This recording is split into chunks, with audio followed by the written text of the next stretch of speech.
शिर्क का बड़ा ज़रिया कब्रों और यादगारों पर मज़ार बनाना है। यहूद और नसारा अपने वलीउल्लाह और पैगंबरों की कब्रों पर मज़ार बनाते थे और यहाँ पर सालाना मेला भी करते थे। लोग दूर दूर से सफ़र करके आते थे। इन्हीं कब्रों पर मन्नतें मानते और नज़रें चढ़ाते थे।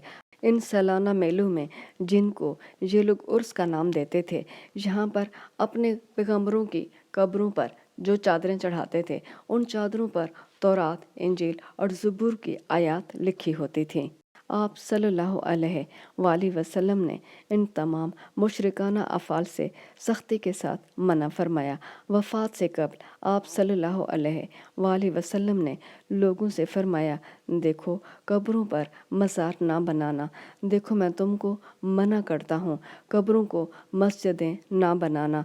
वफ़ात से कबल आपने चेहरे से चादर उलट दी और फरमाया, देखो अल्लाह यहूद और नसारा पर लानत करे।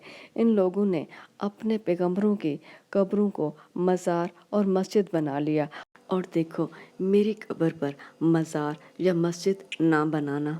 बड़े अफसोस से कहना पड़ता है कि मुसलमानों ने अपने नबी हज़रत मोहम्मद सल्लल्लाहु अलैहि वसल्लम की हुक्म की नाफरमानी करते हुए यहूद और नसारा की देखा देखी अपने वलीउल्लाह की कब्रों पर मज़ार बना लिए और साथ मसाजिद बना दी, और जहाँ पर सालाना उर्स लगते हैं, मेले होते हैं और मन्नतें मानी जाती हैं, नजराने चढ़ाए जाते हैं, सदकात, खैरात, ज़कात के लिए बड़े बड़े संदूकचे रखे जाते हैं, जबकि अल्लाह पाक का कुरान पाक में वाज़ेह हुक्म आ चुका है कि मुर्दे नहीं सुन सकते, सिर्फ वो जिनको अल्लाह पाक सुनाना चाहे।